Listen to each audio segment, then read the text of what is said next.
Welcome. This is the Insider's Edge to Real Estate Investing with James Nelson, the principal and head of Ernst and Young's Tri-State Investment Sales Group. In this program, you'll learn game-changing strategies to outperform the market. James will teach you how to source, execute, and capitalize on the best real estate opportunities in New York and around the world. Now, here's your host.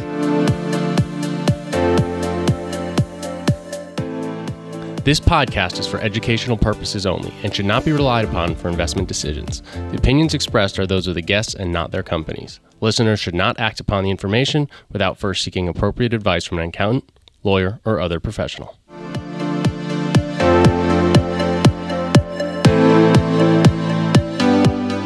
Welcome, everyone, to episode number 198 of the Insider's Edge to Real Estate Investing. Thank you, as always, for joining. I'm James Nelson. I'm your host. I'm principal and head of Tri-State Investment Sales for Ernst and Young. And if you haven't been listening lately, we are doing a mini-series on the capital stack. That's where you get a chance. I'm interviewing Scott Singer. He's the head of debt equity here at Ernst and Young, and you're going to learn all about what it takes to size up a deal, talking about debt, equity, JV partners. So that's a 4-part series. We've already released 2 of those episodes. We'll intersperse those with the episodes that we have. So you're going to want to go and take a look for those first 2 that we posted. But for today, thrilled to have with us Robin Zeigler, who is founder and CEO of MURAL Real Estate Partners. MURAL is a privately owned full-service real estate company that aims to spur economic development through mixed-use developments in emerging and underserved markets. Robin's got a great background. She was COO for Cedar Realty Trust. She also served as that role for Federal Realty Investment Trust there in the Mid-Atlantic region. She oversaw a portfolio of 40 shopping centers, 5 mixed-use development projects representing 7.3 million square feet. She's also had experience on the board of directors for 3 public companies, JLL Income Property Trust, RLJ Lodging Trust, and Nets REITs. So a lot of great experience here to bring to the table. But I really appreciate Robin's approach. Starting off as an accountant from Florida A&M, she really has attention to the numbers, but I love how she has really built her career over time and now focused on mixed-use development and doing this. We get into this episode. She talks about her why, the purpose, the reason, the types of communities that she's looking to serve, not just providing affordable housing in some cases, but really creating this mixed-use environment, and talks about why retail and services is so important for the people they build for. So you're going to get a lot out of this episode. We're going to have a brief word from our sponsor, and we'll get right back to that interview with Robin Zeigler. But before we do, if you have not already, go to jamesnelson.com. That's where you can find the show notes, a lot of helpful information, and we look forward to being in touch with you soon. A different approach to putting our clients first. Ernst and Young's Tri-State Investment Sales Group sells multifamily, office, retail, development, and specialty sales throughout the New York metro area. As experienced thought leaders in their industry, our 35-member group is available to help you make informed investment decisions by advising you on your current holdings or identifying new opportunities in the marketplace. Our one unified team is built on an industry-unique platform which promotes unparalleled collaboration and teamwork. We share core values of hard work, integrity, and expertise. We put our clients first, providing tailor-made strategies to achieve superior results. Please visit us at aytristateinvestmentsales.com and follow us on Twitter, LinkedIn, and Instagram at James Nelson NYC to learn more.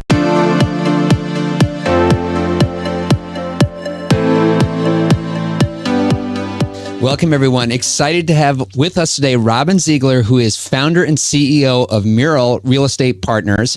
Robin has an incredible background. I had the privilege of hearing her speak last week at a Green Pearl conference, and so really excited that Robin, originally we were going to do this virtually, but Robin came in here to the city. I said, look, trust me, live in person, it's going to be a really great experience. So Robin, thank you for coming in and joining us today. Thank you so much for having me, James. I much appreciated. Wonderful. So let's talk about MURAL and what you are doing today. And I want to know, how did you come up with the name? And I heard a little bit about really the why behind it. So we'd would love for you to just share with the audience. I think it's a great place to start. Sure. So when we were thinking about starting the company and thinking of a name, I remember my husband and I were sitting around like at dinner and came up with all these different names around my name.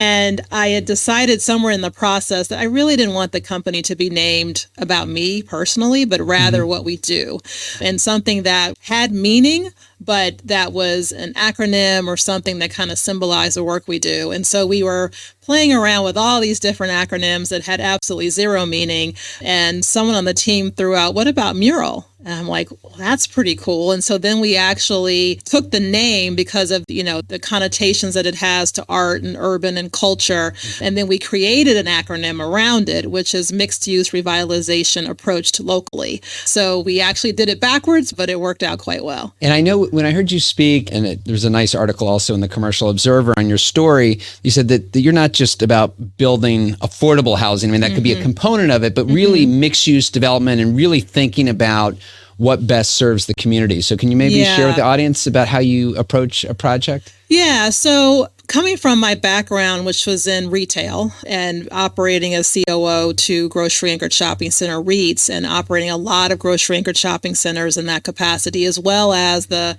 development operations and construction of several large transformative mixed-use developments. And one of the things you really see is that if that real estate is done right, if the ground floor plane activation is really something that is interesting for the community and it's where people gather and is a strong amenity for the residential, it creates a lot of value, whatever is up top, whether that's residential, office, hotels. What the real driver is relative to the amenity is the ground floor plane.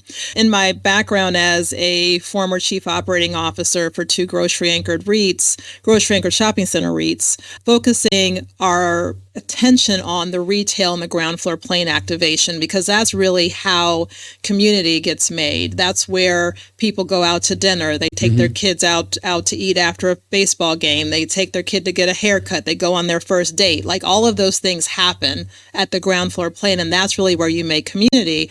And what I saw is that in our large mixed-use developments, that community, when done right, is really what elevates the values for the residential and for the office and the hotel and whatever is at the top of those mixed-use developments. So kind of applying that same math to what's happening in underserved markets, there certainly is a need for affordably priced housing. There's no question about that. But it's not just housing. There's also a need for the places that build community, because that's another thing that's sorely lacking in our underinvested and emerging markets throughout the country.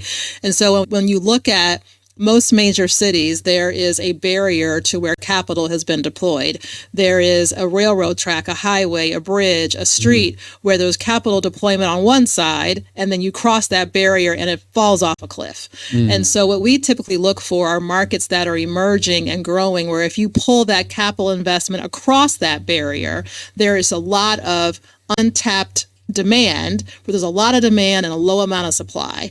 And so we look for those market opportunities to create a mixed use, mixed income environment that's focused on the ground floor plane, that creates that community, that creates that vibrancy at the ground floor plane, so people want to be there, linger there, live there. But you also have above it a mix of income and housing. And so we typically look at affordable housing, workforce housing, and market rate housing, really focused on the missing middle, working class, middle income Americans who can't afford to live in the luxury high rise in the CBD or other places because they've been priced out and they don't qualify for affordable housing. There's a large gap in the middle. And so we really focus on housing that creates community in that middle part of the country, middle part of our market, and supplementing that with the needs that and the demands that are there in those markets from a retail and services standpoint, and provide that on the ground floor plane. I love that. And it's certainly that commentary on having really placemaking exist. Yes. You know, we've heard that on the show before. And certainly when Rick Clark was here, former CEO of Brookfield, talked a lot about the process of, and the importance rather, of placemaking. And certainly in the major CBDs. Now, Brookfield also, certainly they've done tremendous things in the affordable space. So I don't want to say, but I think your point that placemaking isn't just something that's only works or is needed in the major major markets, but there's really a need for it regardless of where you are. So that's right. So I want to, we'll now kind of go back to the beginning, and then we'll see how you've gone about building some of these communities. So you graduated with a BS in accounting. So you started as an accountant, and here you're a developer. I mean, that's, usually the accountants, they're great at the numbers. Maybe they're on that CFO role. So you also got your MBA from Georgia State. So at what point did you start kind of making this shift where you said, okay, well, real estate, this is really interesting to me, and kind of taking a more active role on the investment side? So I wish it were that strategic. I would say I really fell into it. So I was an accounting major. I moved to Atlanta after undergrad, and I was working at Ernst and Young, and I was assigned to their signature client, which was Coca-Cola. And when you're on the Coca-Cola audit, it's typically your only client. And so I absolutely hated it. I was working 80 hours. The people that were around me were not very friendly, and studying for the CPA exam, et cetera, et cetera. So I was not enjoying life. But there was a female partner at Ernst and Young, and she was starting the Kenneth Leventhal Real Estate Group. And she asked me if I had any interest. And I was like, sure, if you can get me off of this Coca-Cola audit, I'll do anything else. It's very political. Like once you're on Coca-Cola, everybody wants to be on, no one wants to get off. So I was kind of, the idea of getting off of the Coca-Cola account was like unheard of. And so she was like, I don't know if I'm going to be able to do anything about it, but I'll see. Long story short, she came back a couple weeks later and said that she was able to pull some strings and I could join the group. And I was like, that's great. So that's actually how I got into real estate. I say all the time that if she were starting the Kenneth Leventhal group in basket weaving, I would have become the COO of a basket weaving company, but it just happened to be real estate. And then one of our clients was Lend-Lease, who had a U.S. arm called the Yarmouth Group, which was focused on retail, and they owned King of Prussia Mall. And so and then in the midst of while working there, they acquired Equitable. There was a lot of kind of upheaval and people moving around and shifting around. And so in the midst of all of that, I got assigned to asset manage King of Prussia Mall on behalf of Yarmouth Group, on behalf of Lend-Lease. That's how I got into retail. So it was all kind of happenstance. I then went into the former retail investment management group while at Lend-Lease, and then ultimately went to work for Federal Realty, which is obviously a retail REIT. So I did not do it on purpose, but I just kind of fell into it based on, the kind of career opportunities that were open to me, and taking advantage of those and kind of walking through that. I will say, though, having an undergrad in accounting is very beneficial when you are running a real estate company as a COO of a REIT, and when you're doing development, because obviously all of this is very numbers driven. And so having that kind of accounting and finance is like, in my background, I think it drives my staff crazy, because if you show me a spreadsheet, I can just look at it and be like, that number right there, I don't think that's right. Look into that. And people are like, how do you do that? But from having that accounting and even audit background, like my brain just automatically goes to what's wrong, and I can usually find it pretty quickly. Well, was there a huge leap when you went from kind of the numbers side of the equation to asset management of the King of Prussia Mall? I mean, that is a major asset. So when you say asset management, I mean, what was actually happening here? Were you really getting under the hood there? Yeah, so initially it was really my first assignment related to King of Prussia was to model it in what we would call Argus today, but at the time it was Project, so I'm dating myself. But so I had never heard of Project before, I had never seen it before. So I'm literally taking this, asset with like almost 1,000 tenants, and I'm trying to model it in Project on my own, on the fly, trying to figure it out as I go. I mean, it was quite crazy, but I just immersed myself into it for like a week and just figured out how to. So my first assignment was to model this project to try to value it. And so I would say like the transition was really like accounting into that finance and asset management aspect, where you're looking at, how much is this asset worth? How much could we sell it for? What's the value creation? And so it was really a good transition in some ways from accounting into the finance and investment management of real estate and retail more specifically. And then that grew into more oversight of the overall operations and asset management of the projects or of the shopping centers holistically, everything from food court renovations, because these were all enclosed shopping centers when I was at Lend-Lease. So it was everything from like renovating the food court to, renovations of the shopping centers themselves, how CAM should be structured, all of these things that are very finance driven at their core. And then when I went to work for Federal Realty, they were creating a position of asset management over the development projects. And so it was taking all of these assets they had across the country, grocery anchored shopping centers mostly that were going through renovations, and putting an asset management function on top of it because they were still operating shopping centers. Federal is obviously a REIT, and quarter over quarter NOI is very important. So how do we make sure we're maintaining NOI while we're doing these renovations, that we're not having to give rent relief, that sales are still being able to be maintained and grow? And so that was how I started at Federal, was overseeing the asset management of these development projects. And then over time, I became the regional CEO, responsible for the whole P&L. So kind of everything related to the P&L, which is everything from accounting to financial analysis, asset management, how the leasing is involved, development, construction, all of those things, as well as basic operations and property management, and how all of that comes together to create the P&L and the P&L growth for the region. And so that was kind of my responsibility. So your portfolio, so you're responsible for 40 shopping centers, 5 mixed-use developments, over 7 million square feet, right? So, and there's someone listening to this show right now who says, okay, this is, I can't even fathom, overseeing, that many projects. But just thinking about even just one specific project, that decision of you've got a cash flowing asset that's, clearly past its prime, but it's still, and maybe you're starting to lose some tenants because you're just not keeping up. But that decision to actually take some of the income offline to reinvest capital. Yes. I mean, how do you go about making that decision? When is the right time to do something? Is it better to just, if it's cash flowing, kind of leave it alone? How do you make that decision? Yeah, so it really is taking the portfolio and culling through it asset by asset and making those determinations, right? How stable is the cash flow of said asset? What are the inherent lease rent growth based on the existing leases? Where are the risks related to credit risk of the tenants of that shopping center? And so you look at the shopping centers and you really determine these are good long-term cash flowing plays. We shouldn't touch them. These need a little bit more kind of love and attention, if you will, a potential facade renovation or a merchandising upgrade to really pop the income and really get all the value out of it. And some of them are in a great location and a great situation to reposition into large scale mixed use development.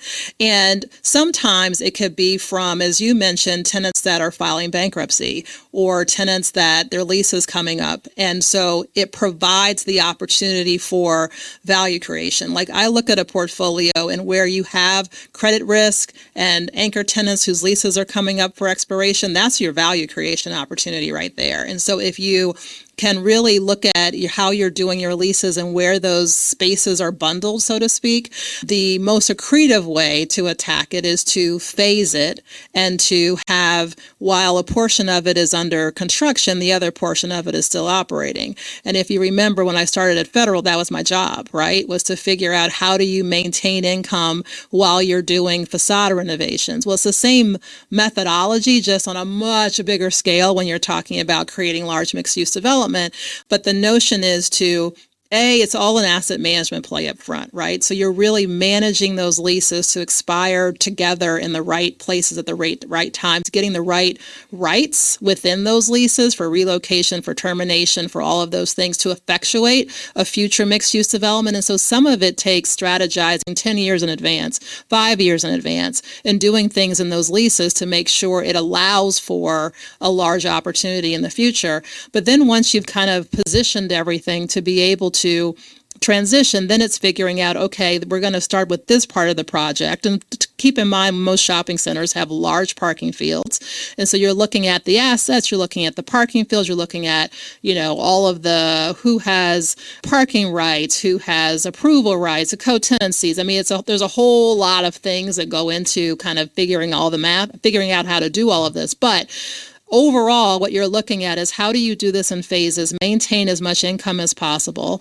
and then you're creating the development while that operating shopping center is still operating in some capacity, and then you eventually get to all of it. And so you've taken, to your point, a middling shopping center that might have had anchors that have filed bankruptcy or tenants that have gone out or tenants that are leases are expiring, and you've now turned that into a whole different, you've increased the value 10, 20 fold, and you have changed the community, right? And so when you add that volume of density to an area, you're changing the tax base, you're changing how much money goes to schools, you're changing how much money goes to infrastructure, police, et cetera. And so, again, if you take that same mindset and think about it in an underinvested market and how much more impactful that same exercise could be, that's essentially what we're doing at MURAL. That was incredibly helpful. And I think, again, even for our newer investors, if they're thinking about, do I reposition this asset?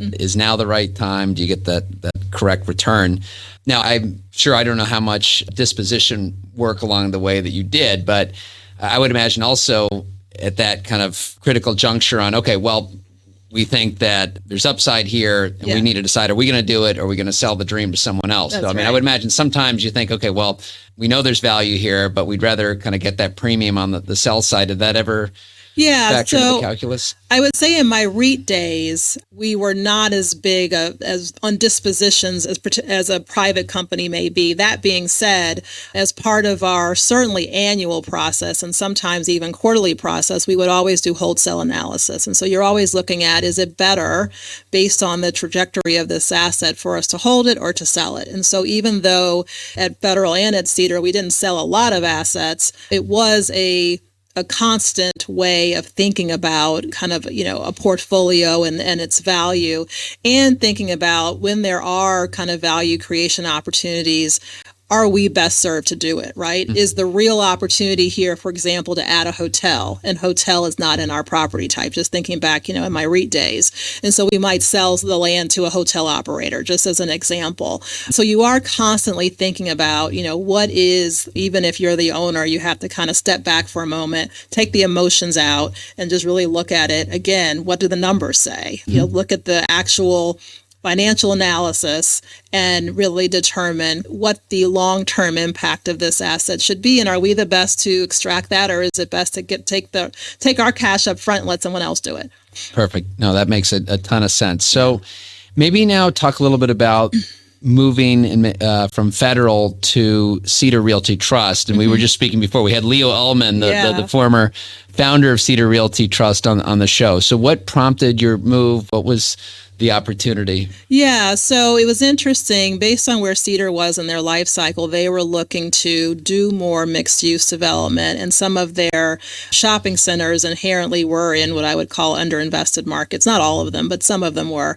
And so they had some preliminary ideas and designs around doing some mixed-use development for some of their assets. And so the CFO of Cedar, he and I used to work together at Federal. He was formerly the chief accounting officer at Federal. And so that was the tie-in to Cedar. And so they called and told me about this opportunity and mentioned that it was in Port Washington, New York. And I was like, where is that?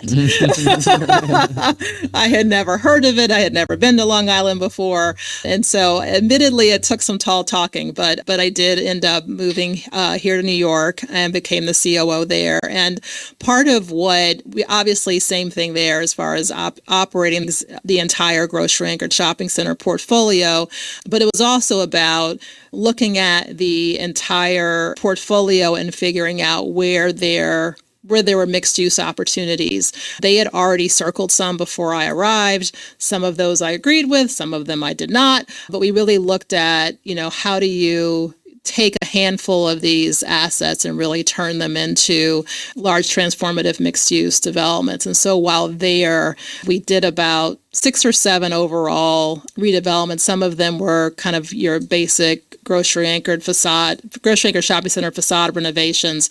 But there were 3 that were actually 4 that were large transformative mixed use developments that we did all the master planning for and created. Some of them we even did all the anchor leasing. We created the incentives, worked with public-private partnerships, because you can't do any of this work, particularly in underinvested markets, without having some type of subsidies, whether it's TIFs or RACPs or pilots or infrastructure dollars, just any and all types of incentives, and doing it in partnership with the municipality is an important part of how to make these things work.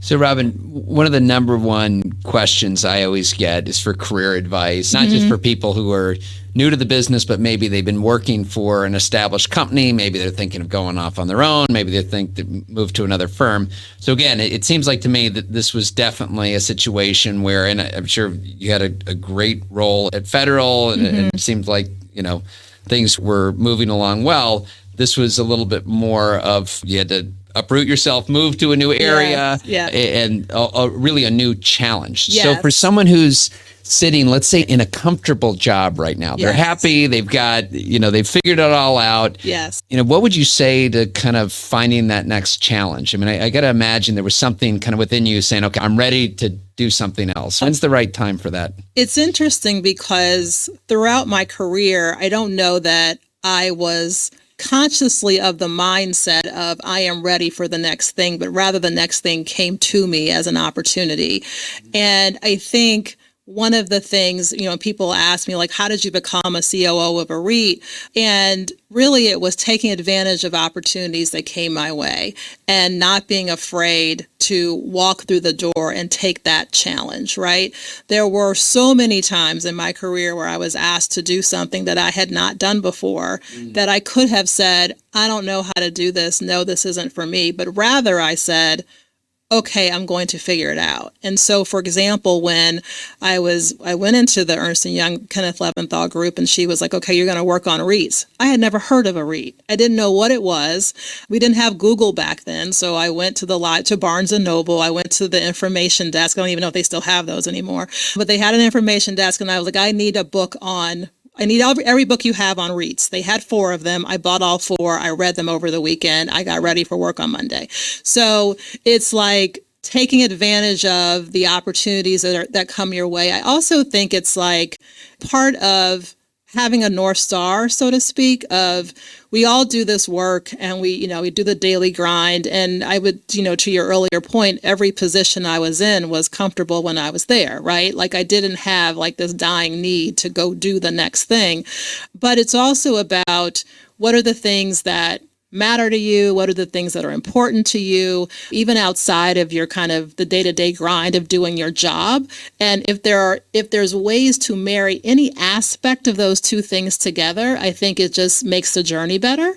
And so for me, being able to do work in real estate, and I just love creating places. I love the notion of this was dirt before, and now it is a place, as I said, where people are creating memories. Like that matters to me. And then to take that a step further and do it in areas that have historically been underinvested, that matters to me even more. And so if there are opportunities for people who are thinking about kind of, what is the next thing for me, if there's any way to marry any portions of those pieces together, I just think it makes the journey a bit better. So, and then ultimately to where you are today, that decision to start off on your own, I mean, that's quite possibly the largest leap of your career, right? So. Talk about the benefits of working for a publicly traded company, access to capital, infrastructure. So to now do this all on your own, I mean, what was it that, after a lot of time in the business prompted you to go out and start MURAL? So it's funny, people ask me all the time, like, what made you, or how have you always wanted to be an entrepreneur? And the answer is no. I don't know that I ever even gave it a lot of conscious thought. I mean, to your point, I was the COO of a publicly traded REIT. I believe I was the only Black and only female COO of a retail REIT in the country. And I was good. Like there was not anything driving me to do anything different, except that during the pandemic, I'm running a portfolio of grocery anchored shopping centers. All of them are open, at least 98% of, maybe all were open. And so, it was a lot of like 20-hour days, right? You're dealing with getting property managers to all the different places, working with the grocery stores, working with the police departments. Like there was just a lot going on, making sure you had PPE for the customers, for your staff, that everybody was safe. You're still trying to get leases signed and do accounting, and everyone's working virtually. I mean, it was a COO's nightmare, right? And we were renegotiating all of these leases, rent relief and the PP packages, and there was a lot going on. And in the midst of that, we had assets in DC and in Philadelphia, for example. So there's riots going on. So we're dealing with the riots and trying to keep my staff safe. And so there's just a lot of things happening all at once. And I think just because of the overall fervor of that much activity for work and what was going on in the country, and I was turning 50, and it was just a moment of me really thinking about the fact that I have had a very successful career, and what do I want my next 50 to look like? And where do I want to spend my time, attention, and energy? And one of the things that I have always seen is just how much need there is to reinvigorate certain parts of our country. It's been, even when I was an accountant at Ernst and Young, it's something that was always top of mind for me, even when I had no idea that I was even going to go into real estate. And so it was in those moments when I was doing kind of that self-reflection and really thinking about where do I want the next parts of my journey to be, and where best can I utilize my skill sets. And I do think that myself and my team have a unique set of skills that not everyone has, and it is exactly what is needed to reinvigorate our underinvested communities. And so it was all of that kind of thinking and reflection, I think, that led me to, if not now, when, and if not me, then who? And so I talked to the board, and the CEO of Cedar was very collaborative. They knew that I was thinking about this. They were very supportive of me doing it. And so I did both for a little bit, and then I left in May of 22. So just to make an observation. So although in these transitions in your career, you said, well, I wasn't really looking for the next thing, and it kind of just happened. But then I'm also hearing you're working, at times 20 hours a day. You're reading 4 books over a weekend. So I'm sure that when you really, dedicate yourself and put in that hard work, that others kind of see what you're doing, and that leads to other opportunities, right? Yeah. That's how the opportunities find you. It's not like you were just sitting back and just waiting for things to happen. Exactly. I mean, the old adage goes, luck is the combination of an opportunity and preparedness, right? Like you have to always be prepared so that when those opportunities come your way, you're ready. Yeah. And I think the point that I was making before, even where there are gaps, get ready. Like, don't use that as your reason to not move forward, but that's a gap I have. I need to fill that gap. I need to figure out how to fill the gap. I need to fill it quickly. And so I think that was always my mindset. But to your point, no matter what job I was doing, I always gave it 120%. And so, it was always having that dedication to make sure that we're doing it right, we're doing it well, we're doing it smartly, that we're thinking about kind of all of the challenges and nuances to whether it's operating a portfolio for a REIT or whether it's operating and managing MURAL as a private company. It's, thinking about all of the aspects holistically and how to best move them forward. So when you embarked on this mission-driven development platform, you still have to get capital behind this. So let's talk a little bit about that, because and Don Peebles has been on this show as well. In fact, he raised the fund because he really felt not only for minority women-owned businesses, accessing capital has been very challenging. So there's not only that, but also in areas that it seems are really not as established, right? As doing something in the CBD. So how did you, kind of going into this, did you know that you had the capital backing? And if not, how did you go out and find capital providers who really shared in your mission and saw this as a viable opportunity? Yeah. So when we originally launched the company, I'd circled a dollar amount of like what we needed to like launch the platform and to invest in our first couple of deals. And so we did our first fundraise around that. We raised the funds relatively quickly, I would say, and it was with just 2 investors. And so we did that. It was a debt, like a pref equity type of structure, and launched the company with that initial fund. We then did everything else subsequent to that on a deal by deal basis, but we did like a full dog and pony run with like all of the institutional capital shops. So, Goldman Sachs and Naveen and Starwood and MetLife and PGIM and all of it, BlackRock, and kind of introduced ourselves to all those groups and what we were doing. Got very positive reception. And then I would say what happened practically is by the time we got our first deal closed, by the time we were like packaging up the second deal, the interest rates had increased, and the institutional capital was like, we love what you're doing, we're just not deploying equity right now. And so we heard that over and over again. Or we heard that, so what we are doing obviously is mixed use, mixed income. And part of, from a investment perspective, part of the best way to structure those types of deals is to have a portfolio that allows for core plus and value add opportunities along with those opportunistic opportunities, so that they can all balance each other off, particularly in different economic cycles. Because one of the things I've seen is, as a COO for the last 20, 30 years, having managed portfolios through the GFC and the pandemic, and even what we're doing, whatever you want to call this, it'll have an acronym by Tuesday. But what you see is the way to really ensure value creation and and income stability is by having a lot of different diversity within that portfolio. So diversifying around investment type, core plus, value add, opportunistic, just based on our life cycle, and also doing just value add acquisitions in retail and residential to kind of create those dumbbells. And then also just the diversification in property type, right? So we have retail, we have affordable housing, workforce housing, market rate housing.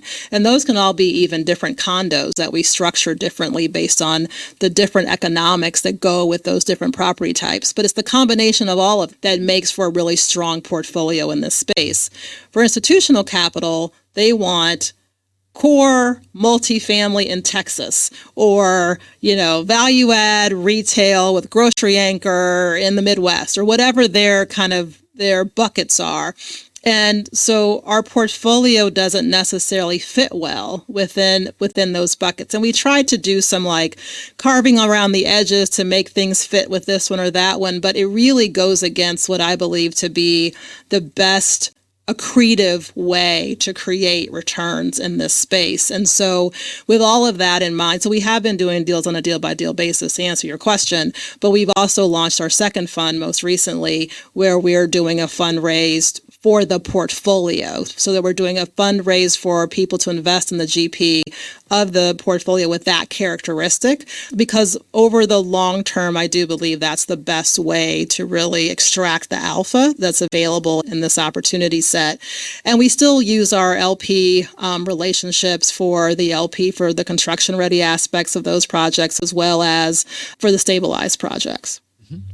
That makes a ton of sense. And now to, like you said, to get that diversity through a fund structure. Mm-hmm. But for many of our listeners, they're probably starting off, or they're doing deal specific as well. So what is in development, is, opportunistic, clearly, yeah, by definition. Yes. So walk us through maybe that first deal that you did, where located a site. Mm-hmm. Were you able to put it under contract, get yourself some time to raise capital, get it entitled? How does that kind of walk us through the stages of actually acquiring land, getting it entitled, and then ultimately capitalizing it and closing on it?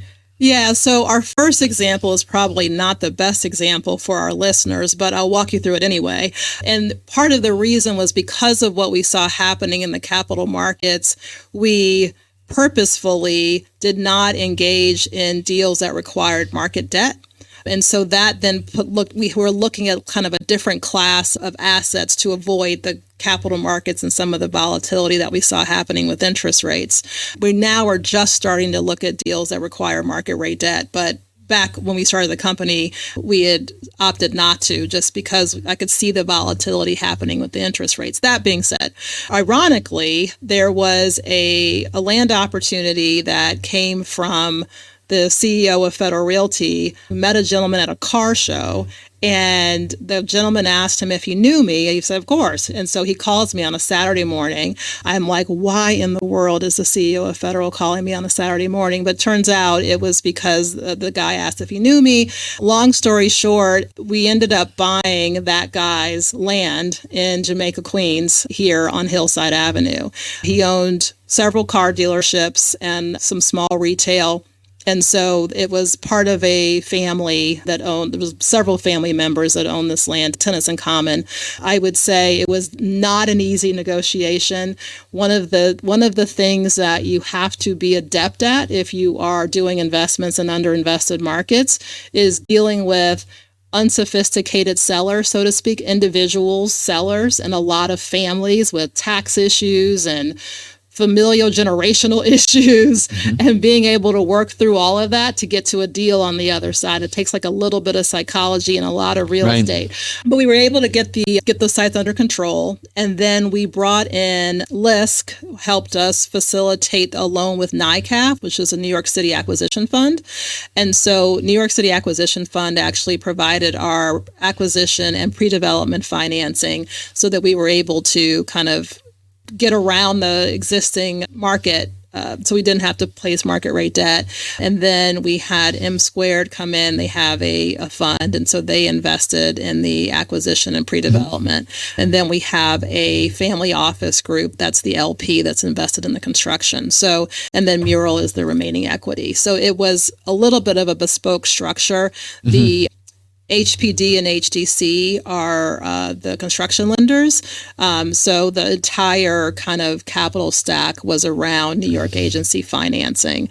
So that's why I said it wasn't the best example, but it is an example of how you pivot, right? When different economic cycles are showing themselves in various ways, you have to be able to continue to drive the business and structure deals differently based on what's happening with current market conditions. And so that's what we did.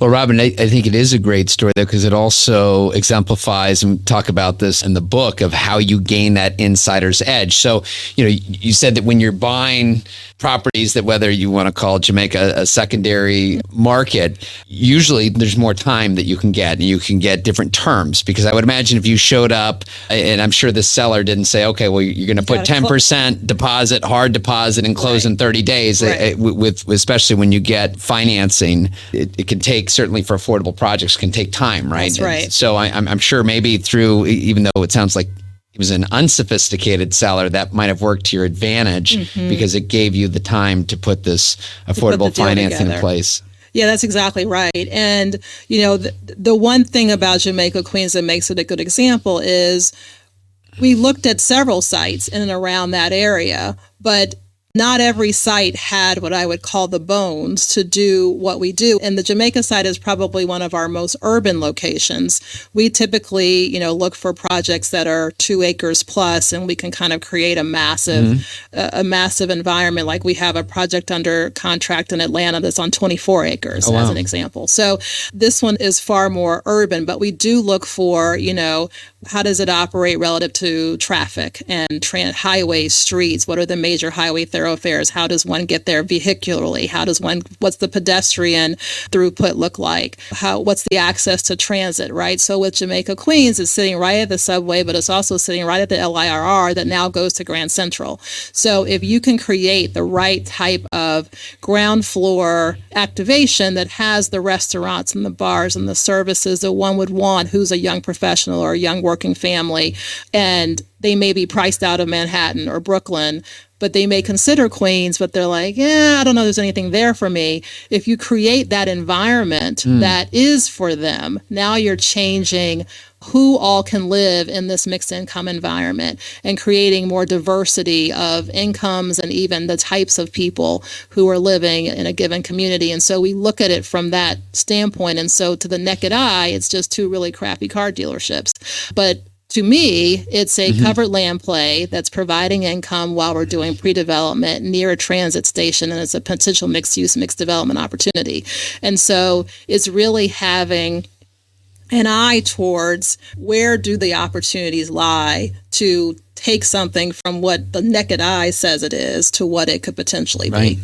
Yeah. So, Robin, I've got to imagine, I mean, clearly with all this institutional experience that you have, because many of our listeners might say, wow, Robin, this sounds amazing, but I can't just call up Goldman Sachs and have them look at a deal. So I've got to imagine that was helpful when you went off on your own. Yes. But still, I mean, you no longer, again, have the backing of a publicly traded company. So, you know, when you built out your company, did you build it out as if, you know, really kind of to an institutional standard? I mean, when you think about the way, whether it's reporting, whether the people in the team, what does MURAL look like? I mean, how many people are involved in this? I mean, is this really built for scale? Is that how you envision this? Yeah, absolutely. So we are only 4 people, five including me, but we are absolutely built to an institutional standard. So I would say, having run our accounting at 2 REITs, our accounting is the same.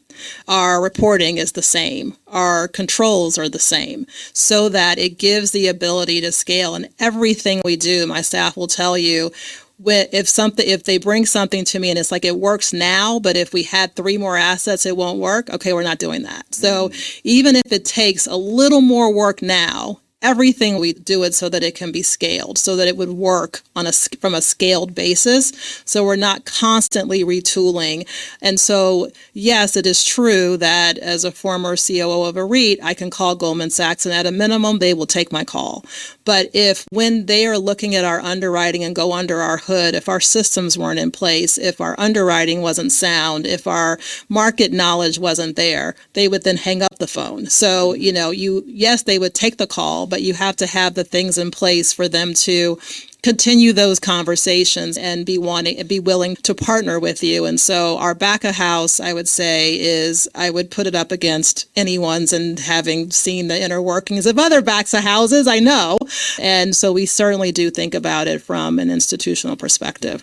And that's great advice for everybody listening who's looking to build out an investment platform. Is you want to do it in the right way. Not only can you scale it, but also to really, because I imagine, if you build it right from the start. That's right. As opposed to continuing to try to go back to the drawing board. So, Robin, this has been tremendous. And with only a couple minutes left, because I'm sure, and I love the fact that we're talking about really purpose, development, mission driven. But someone's listening to this saying, Robin, I would love to do something. I see this underserved community. I'd love to develop here. I can't get the capital interested in it. What would you say to that person who has that vision? Yeah. But again, that only gets you so far. Someone has to lay out the capital for it. So say to that person who maybe doesn't have the institutional background or the ability to get Goldman Sachs on the line, what do you say to that person to get that project out of the ground? Yeah, so I think there's no question that in these underinvested markets, it takes a combination of public and private capital. And I don't know if there's any way around that, like, simple fact.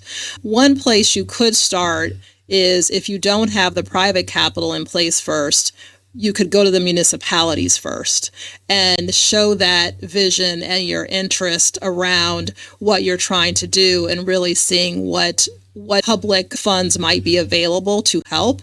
Because then when you are trying to get private capital, or even when you're trying to get debt, you have taken a chunk of the capital stack and put some certainty around it, which does differentiate your deals from other kind of market rate deals that investors are looking at. And then maybe I would go to the debt next, so that you kind of get the municipality, the subsidies, grants, tax abatements, whatever it is, in place.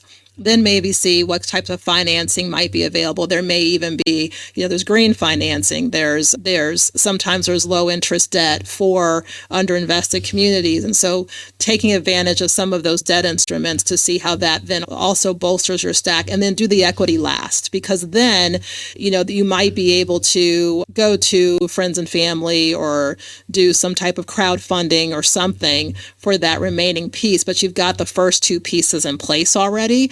And so it makes it it makes the sell a little easier because that's the first question people usually ask. I will admit we usually do all three at the same time, largely because, to your point, if we're not using, like in the example of Hillside, where it's New York agency financing, if we're using kind of more market debt and our private equity relationships, and we're dealing with a more market transaction on the sales side, where we do have, 60 days of due diligence, 30 days to close type of thing, the timing is such that we have to do all of it simultaneously because there's so many pieces and parts. If it was just like a basic shopping center somewhere, then we might be able to bifurcate it a little bit. But when we're doing large mixed use development, we attack all three of them and then bring the stack together. But I think people do rely on our expertise when we're doing that. And so I think that's what allows us to be able to do it that way. And so if we didn't have that, I would do it in that order.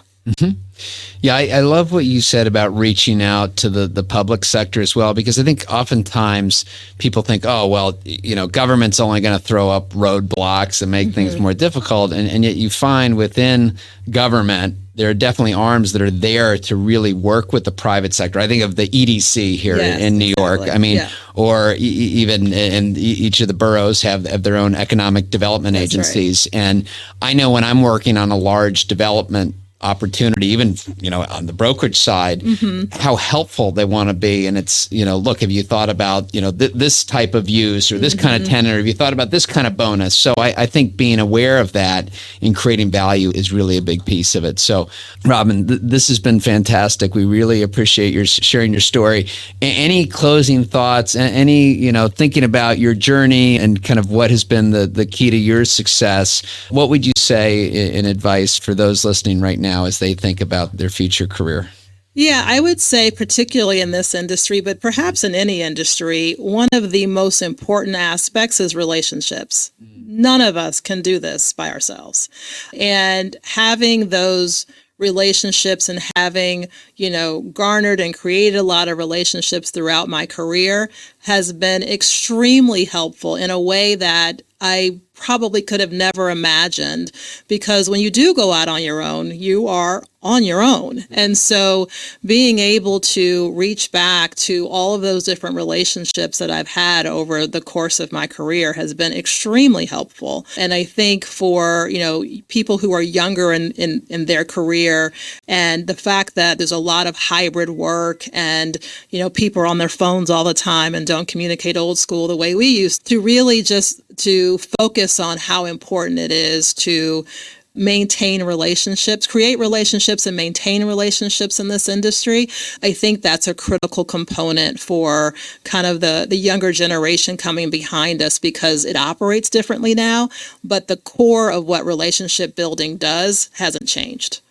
Well, Robin, I could not agree more, and that's a great way to end. And thank you, everybody, as always, for joining in. I know we had a little bit of a delay there, but hopefully you all stuck with us. And so, once again, so appreciative to Robin. So if you would like to get the show notes for this episode, jamesnelson.com, develop this site for your benefit. There's also great video series, white papers on there to help you gain the insider's edge to real estate investing. And if you like this episode, share it with a friend. That's how we get the word out on this. So wishing you all the best. Until next week, thank you again for joining. Thank you for listening to the Insider's Edge to Real Estate Investing. We appreciate your subscribing and sharing with your friends. If you haven't already, please connect with James at James Nelson NYC on LinkedIn, Instagram, and Twitter. Please also visit jamesnelson.com, where you can find the show notes and other episodes, along with an exclusive video series and other helpful resources, so you can gain the insider's edge to real estate investing. Until next week.